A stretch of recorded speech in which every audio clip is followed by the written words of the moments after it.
didukung Baru teh lemon madu, lemon tea yang nggak asam. Teh lemon madu segernya kelewatan.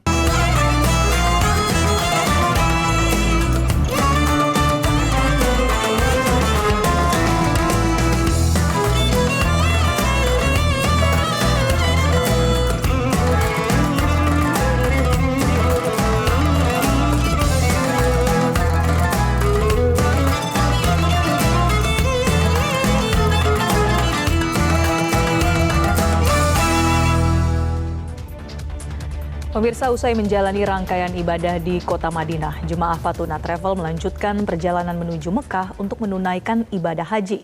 Selama berada di Madinah, para jemaah memanfaatkan waktu untuk memperbanyak ibadah dan mengunjungi sejumlah tempat bersejarah Islam. Suasana haru dan rasa rindu kepada Madinah pun menyelimuti para jemaah.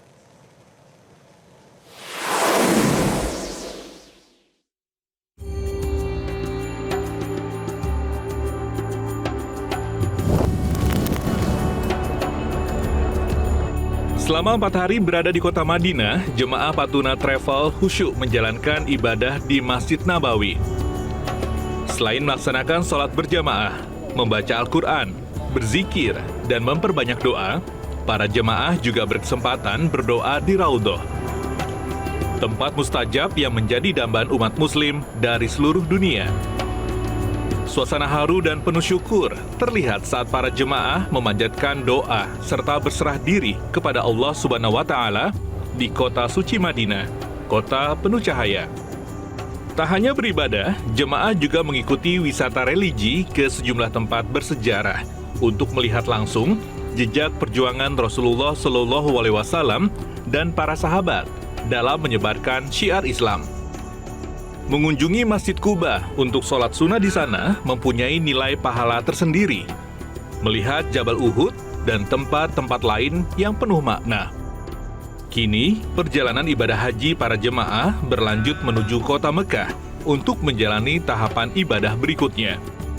Setiap hari itu kalau saya memungkinkan ikut sholat berjamaah di Masjid Nabawi. Nah itu memang pengalaman kami pertama lah, sehingga betul-betul ketika sholat itu ya ada rasa syukur bisa sholat di Nabawi. Ya mungkin nggak semua orang bisa. Pengalaman terutama untuk mengecas hati kita yang selama ini mungkin kita terlalu sibuk dengan duniawi, dan ini tibalah saatnya kita harus mericas kembali hati kita supaya kita kembali bersih sebelum kita akan berangkat ke Mekah untuk melakukan ibadah haji. Jadi harapan saya suatu saat saya harus kembali ke sini untuk mengulang apa ritual ibadah yang selama ini disarankan oleh saya dan juga teman-teman. Mudah-mudahan apa yang kita panjatkan di Raudhah dan dalam setiap ba'da sholat akan dikabulkan oleh Allah dan semua akan diberi kesempatan kembali untuk beribadah. Meski harus meninggalkan Madinah, rasa rindu kepada Masjid Nabawi dan suasana ibadah di kota suci tersebut begitu terasa di dalam hati para jemaah. Mereka berharap Allah Subhanahu wa Ta'ala dan Rasulullah Shallallahu Alaihi Wasallam kembali mengundang untuk datang ke tanah suci Madinah.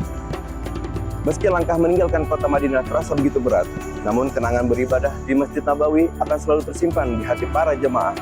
Mulai dari berselawat dan mengucapkan salam di hadapan Rasulullah beserta para sahabatnya, hingga memanjatkan doa di Raudhah, menjadi momen spiritual yang tak terlupakan.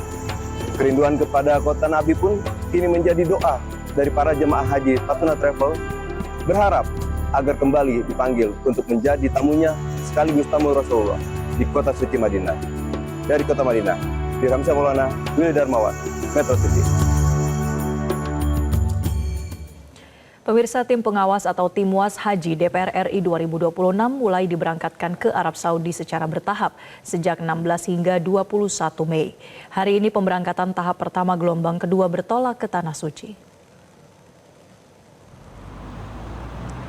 Sejumlah anggota Timwas Haji DPR 2026 yang berangkat pada hari ini antara lain Maman Imanul Haq dan Neng EM Marhamah Zulfa. Maman mengatakan kehadiran tim WAS bertujuan memastikan seluruh layanan haji berjalan sesuai kontrak. Menurutnya, aspek transportasi menjadi perhatian utama mengingat kondisi cuaca di Arab Saudi yang ekstrim. Karena itu, tim WAS akan memastikan layanan transportasi berjalan aman dan nyaman, terutama saat perpindahan jemaah dari Madinah ke Mekah. Selain layanan transportasi, tim WAS juga akan memeriksa langsung kondisi akomodasi dan layanan catering, terutama saat puncak haji di Arafah, Musdalifah, dan Mina atau Armusna. Maman mengingatkan, ia mengingatkan bahwa jangan sampai ada jemaah yang tidak mendapatkan tempat tidur yang layak. Sementara itu terkait catering, ia berpesan perusahaan penyedia makanan harus mematuhi kontrak terkait menu Nusantara dan ketepatan waktu distribusi. Adapun layanan ketiga yang menjadi fokus tim WAS Haji DPR adalah layanan kesehatan, mengingat sebagian jemaah haji asal Indonesia berusia lanjut. Dan selain lansia, semua layanan haji baik kesehatan, transportasi, akomodasi, dan catering diharapkan ramah terhadap penyandang disabilitas dan perempuan. Sebagai pengawas haji dari DPR RI, kami ingin memprioritaskan bagaimana pelayanan terhadap lansia, disabilitas, dan juga tentu jamaah haji perempuan.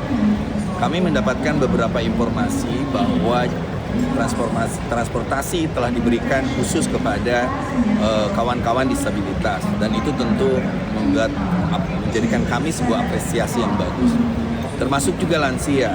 Kita pastikan jumlah petugas yang melayani lansia itu harus betul-betul mengedepankan komunikasi secara psikologis, penghormatan terhadap orang-orang tua dengan cara-cara yang lebih humanis.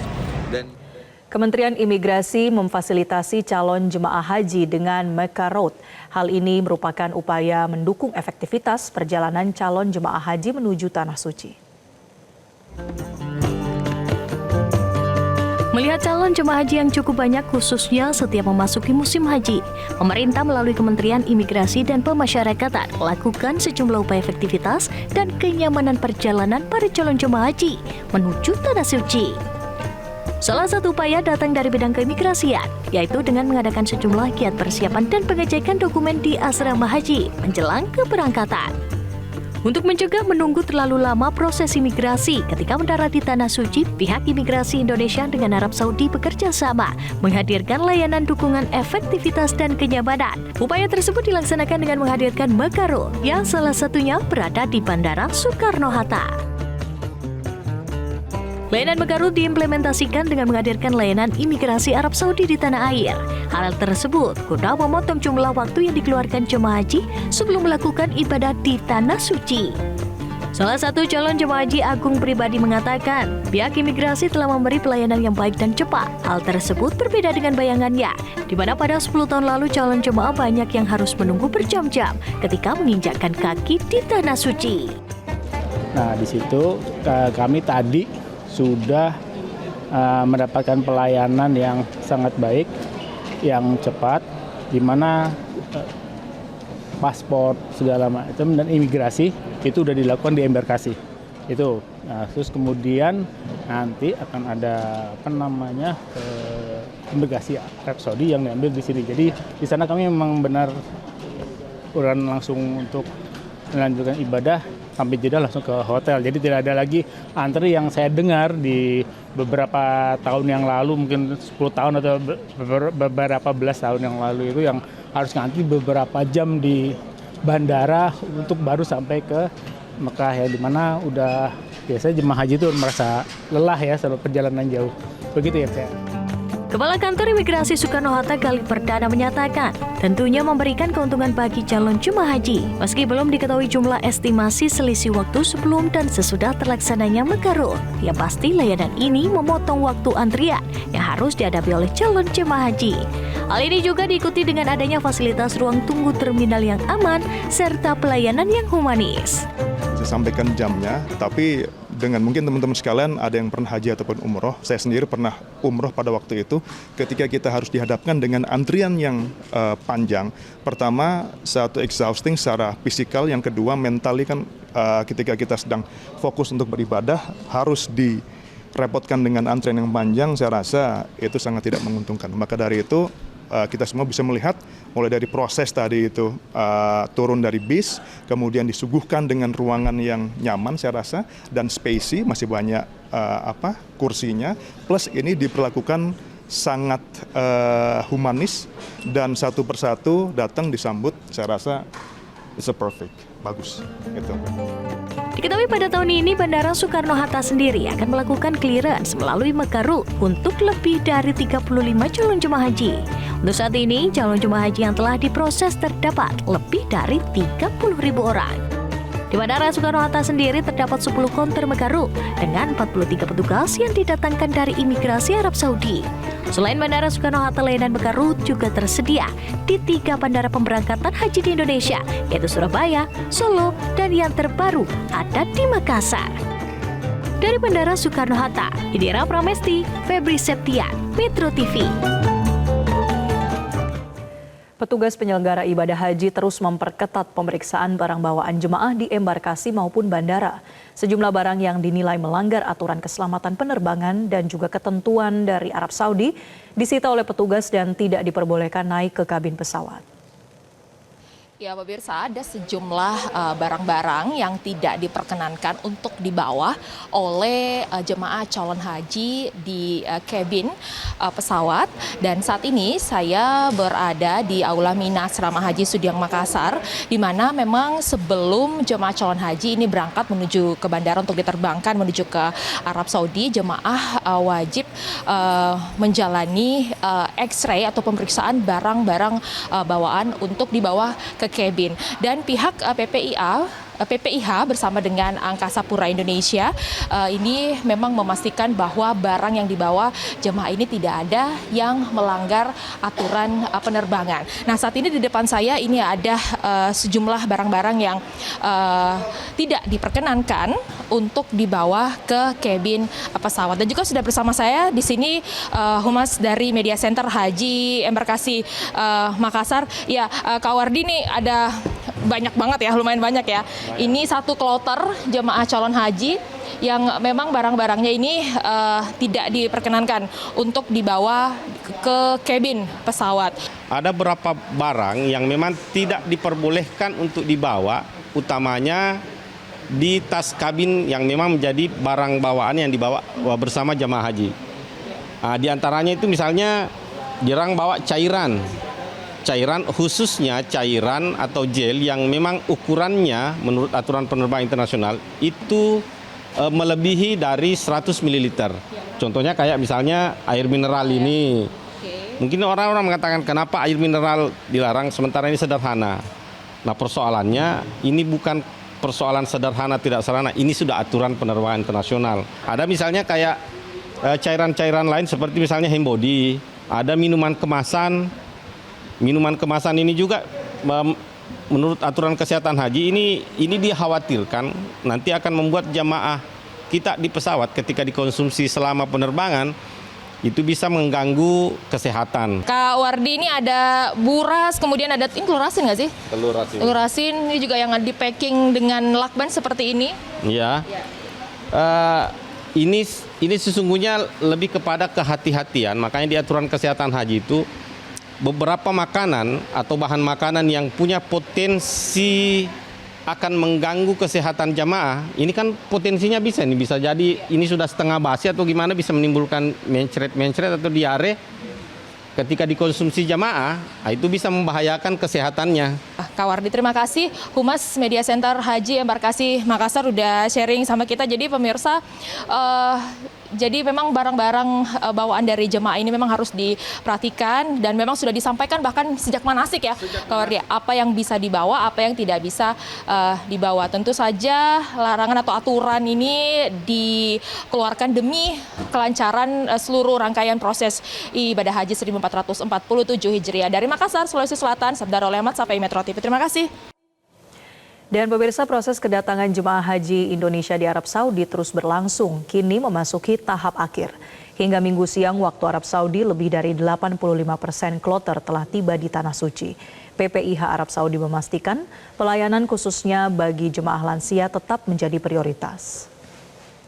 Hingga Minggu 17 Mei 2026 pukul 12.46 waktu Arab Saudi, sebanyak 452 kelompok terbang atau 85,77% dari total kloter jemaah haji Indonesia telah tiba di Tanah Suci.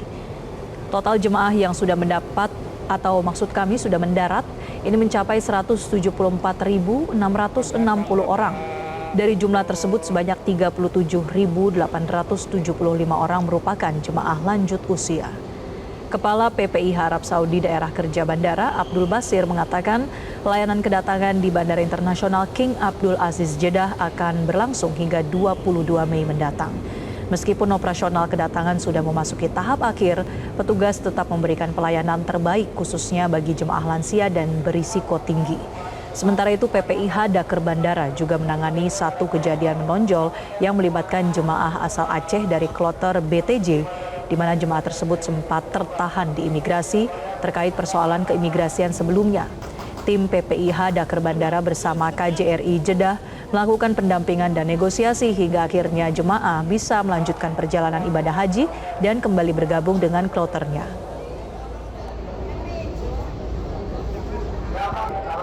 Jemaah Haji Indonesia sampai dengan hari ini tanggal 17 Mei tahun 2026 sampai dengan pukul 12.46 waktu Arab Saudi telah landing sebanyak 452 kloter dengan jumlah jamaah 174.660 jamaah. Di antara jumlah jamaah tersebut terdapat 37.875 jamaah haji lansia. Sehingga kalau di persentase sampai dengan hari ini total jamaah kita yang sudah landing ada 85,77%. Pemirsa, sebuah swaka marga satwa di Spanyol memberikan kesempatan kedua bagi burung. Haji adalah perjalanan tentang menjawab panggilannya.